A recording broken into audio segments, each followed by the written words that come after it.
these games are lame. They sucked. They were both brutal. They were both hard watches. The Raiders are down to like their final play here, potentially. There's 10 seconds left. They're on the 35-yard line, so we're in a Hail Mary territory. And to be honest with you, the Atlanta Falcons deserve to lose this football game. And I also wonder, too, there was just a play here. It now looked like he caught the ball and he fumbled the ball. And Buddy on Atlanta was about to return it for a touchdown, and they blew it dead right away. The referees aren't supposed to blow it dead. That's what instant replay is for. I'm telling you, it looked like a catch. I think the Falcons just got screwed and would have put another touchdown up on the board. And you know, it affects somebody out there somewhere. All right, so speaking of somebody out there somewhere, Mick Aussie steps up and in from Edmonton, Alberta, where the Florida Panthers have just defeated the Edmonton Oilers. Final score, 6-5. Stanley Cup rematch, and Florida win again, Mick. Heartbreaking loss for the Edmonton Oilers. Here's the Hail Mary. You know what? They throw the Hail Mary, but there's still 2 seconds left. So he can do it again here. That was actually a pretty nice play by Ritter. He put it right in the end zone where it had to be. Nobody caught it, but that was a nice play and pretty slick that they still have 2 seconds left. I swear, man, when he threw that ball up there, I was like, you know what? That's a catchable ball for everybody. So we got one more crack at it. Mick Aussie steps up in it. What's going on, Mick? How you doing? Yeah, good, mate. Let's hope they don't screw up like the Bears did on that Hail Mary the other week. That was crazy. But yeah, Oilers have been on a roll, mate. But yeah, losing tonight's not good, but they've won a lot lately. I know that. All right, so here's Ritter tossing it up again. Holy crap. I'm telling you guys, man, that was freaking close. That was a nice pass by Ritter. Ritter just threw it up there. It was nearly caught. It was intercepted, but it was really nearly caught by the Raiders. That was super close, man. Super close. Wow. So Atlanta end up winning the football game. I don't know about, like, winning is a strong word, but they're gonna have one more win in the win column. But man, that was a bad football game. Minnesota and Chicago was a little better than this, and that game sucked tonight, Mick. But yeah, so first things first, yeah, Oilers lose tonight to the Panthers. Tough loss for them. Lost to them in the Stanley Cup final. This is a big game tonight. Now they lose again to them. Only a regular season game, but still a bad loss. Yeah, like I said, they've been on a roll lately, which is good because they started slow, but I don't care too much about the hockey until the NFL's over, to be totally honest, mate. Once February comes, I'll watch more hockey, but right now it's all NFL, mate. I love it. You know that. And the Broncos, wow, how lucky were the Broncos? They got lucky. Even though they won easy, they got very lucky. Some bad mistakes. What about that running back, Jonathan Taylor, dropping the ball before the touchdown? That is crazy. That's twice it's happened this year. How dumb are some of these guys? That is so bad. And then from there, the game turned. Nick Bonito's a star. They're calling him for being Defensive Player of the Year on some of these Broncos podcasts. He's a star. Bonito, the defense got him out of it yesterday. Bo Nix, 3 interceptions. Came good in the end, but yeah, a bit of an average game. Broncos, good win. Yeah, I was on the Colts plus the points, and it was a great start for them. I was patting myself on the back for the bet, and I was like, man, they're up. I'm getting points. And like you said, the Taylor touchdown would have basically iced the game, right? They would have covered the point spread at least. Denver really would have been up against it if Taylor finishes them off there. You see that happen in college a lot.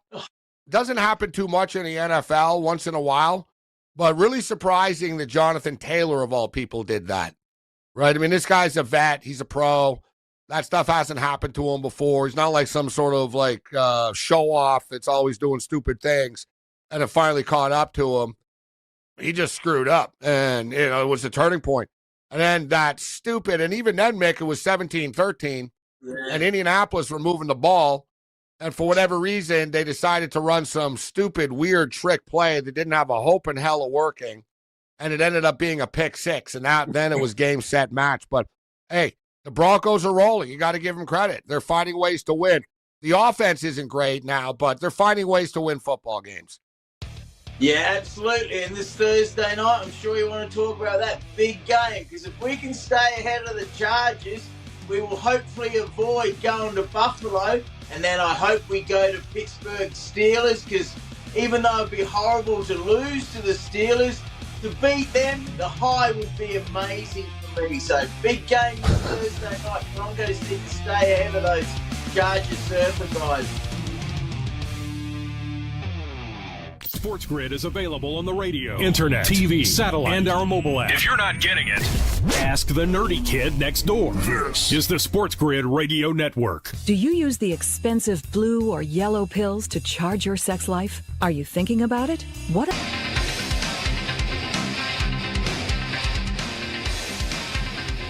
All right, the Monday night bloodbath was done. No more doubleheaders from the NFL, please. Not if you're going to give us these crappy teams. Like, man. You know, like, seriously, like, listen, the Minnesota Vikings and the Bears, I get it. Caleb Williams, the number one pick in the draft. I don't think anyone really thought the Bears would be this bad. And, you know, against the Vikings, fine, divisional game. But I don't think anyone thought the Raiders were going to be good. And, you know, do we really need to see Atlanta? Atlanta are really bad, even though they won that football game. But they did win the game. That's all that matters. They win the football game. And as far as the updated standings are concerned right now, that was a big win for them.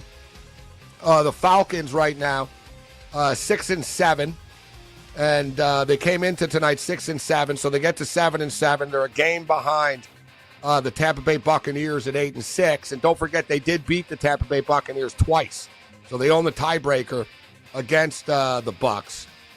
So as crazy as it sounds, they're only one game back. Although Tampa are a hot team right now, and Tampa I think will beat Dallas on Sunday night. So, and Mick rightfully brought up the situation in the AFC right now. Listen, if you look at the picture here, the Colts, the Dolphins, they both lost. They're done. Cincinnati would need a miracle to get in. So it's really just about the playoff seeding right now with Denver and the Chargers. Although if you're the Chargers, you don't want to lose. The wheels could fall off for you down the stretch here. But massive game. And as you mentioned, Mick, if you're the Denver Broncos, you'd rather go to Pittsburgh than Buffalo. You got a better chance of winning that game, right? And, you know, listen, I'm not saying the Bills are invincible, but Josh Allen is a beast. The Bills' offense is impossible to stop. The Broncos wouldn't be able to keep up with them. If you're playing against Pittsburgh, at least you know Pittsburgh's offense, it can be contained. And it would be a great storyline, too. Denver Broncos versus Russell Wilson. Sean Payton versus Russell Wilson in the playoffs. I think people would like to see that matchup, actually. Oh, I'm going to call it now. There'd be a lot of Broncos players still think Russell Wilson is an arrogant clown. So I'd love to see it. But yeah, it'd be a heartbreak of a loss, but the win would be so big. Be nearly as big as when Tim Tebow beat them in that playoff game, eh? That was crazy too, beating the Steelers. Yeah, I don't like him, you know that, absolutely. But your Bills, mate, wow, if they might get the top seed. If Mahomes is out, I'd like to see them get the top seed over those rotten Chiefs. So, yeah, a few positions still up for grabs. It's exciting. The good teams, the terrible teams are terrible this year, like I said. Yeah, you know what, though? We'll find out. Do the Houston Texans have what it takes to go into Kansas City and beat them, even with Carson Wentz at quarterback? Arrowhead's not an easy place to play. The Kansas City Chiefs defense is really good, although I do think Houston can beat them. I do think Houston can do it. It's not easy, but I think they can. And then after that, KC's got to go to Pittsburgh. And if you're Kansas City, you can't rush Mahomes back. Right? You can, you know what I mean? If you lose the 1 seed, you lose the 1 seed. There's no point in, like, you know, getting Mahomes back, trying to get the 1 seed, and you get Mahomes hurt for the playoffs.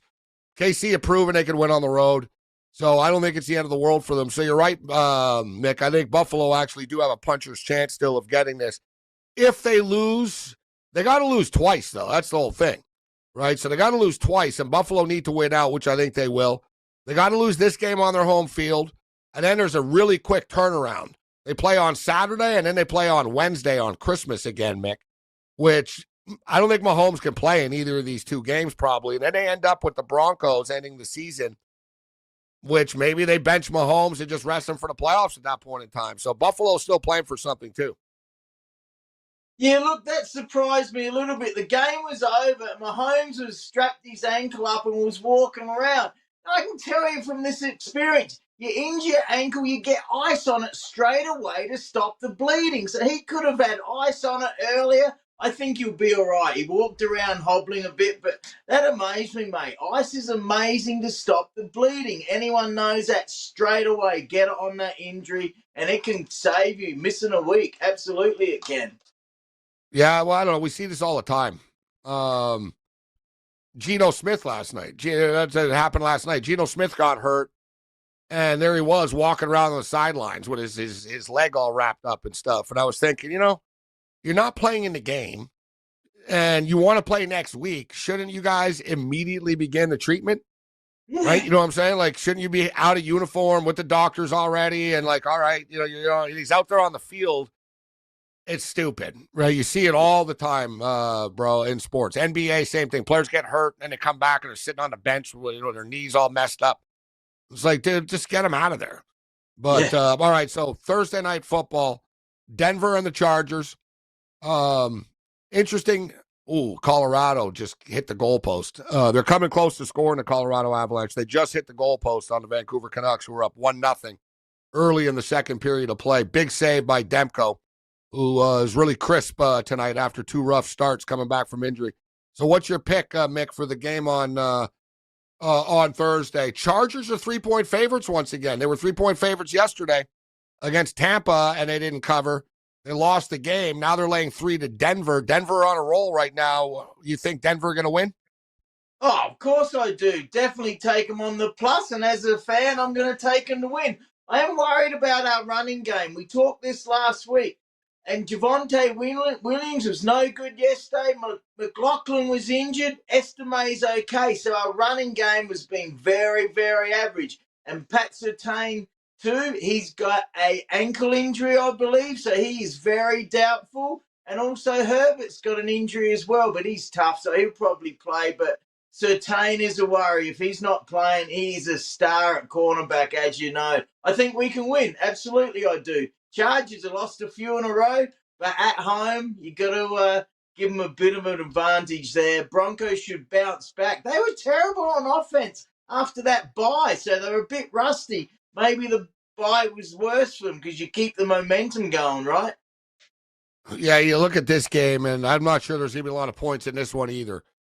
The Chargers are having a hard time scoring. Harbaugh is going to want to slow this thing down. This is going to be a smash-mouth game. Harbaugh and Peyton don't like each other either. So you get another little angle on this, No, yeah, they have a history going back to when Peyton was at New Orleans and Harbaugh was with San Francisco. So there's bad blood between these two going back.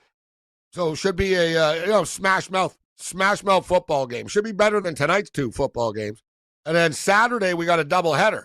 The Houston Texans and the Kansas City Chiefs at 1:00 Eastern time. God, man, I don't know how Colorado hasn't scored yet. They're all over Vancouver right now. So the Houston Texans guys are 2-point favorites over KC. And put it this way, if the sports books thought that Mahomes was playing, Houston would not be 2-point favorites in this game. So I don't like speculating about injuries, but Mahomes isn't going to play in this game, Mick. And I don't think he's going to play on Christmas because, like I said, they're better off sacrificing a game or two if they have to. And also, they're going to want to prove they can win out without Mahomes. And they have won without him before with Chad Henne. Can they win with Carson Wentz is another story. And then your favorite team, Mick, the Pittsburgh Steelers, play the Baltimore Ravens Saturday at 4:30, coming off a hard-fought loss where they lost to the Eagles. This is a tough spot for the Steelers now, playing the Ravens back-to-back, coming off the Eagle game on a short week. Pittsburgh could be in trouble here. Well, first of all, I think Mahomes might play. Carson Wentz, Mr. Brittle. So sportsbooks don't know yet about Mahomes' injury, or maybe they do. I'll call the Chiefs win with Mahomes playing. Texans have been average, not as good as last year. Now, the Steelers, well, they plus 6.5? Surely the plus is the bet there, because Steelers and Ravens always seem to be a 3-point game. But the Eagles... Now, let me ask you, Mick. If the sportsbooks thought that Patrick Mahomes was playing, do you think the Houston Texans would be a 2-point favorite in the game? Yeah, but the books don't know that straight after the game, do they? Well, clearly they do. He's not playing. He's got a high ankle sprain. All right. Sports gaming strategy so strong you can practically power your phone on it. Extend your battery life. Keep it here. This is the Sports Grid Radio Network. The Technology Minute.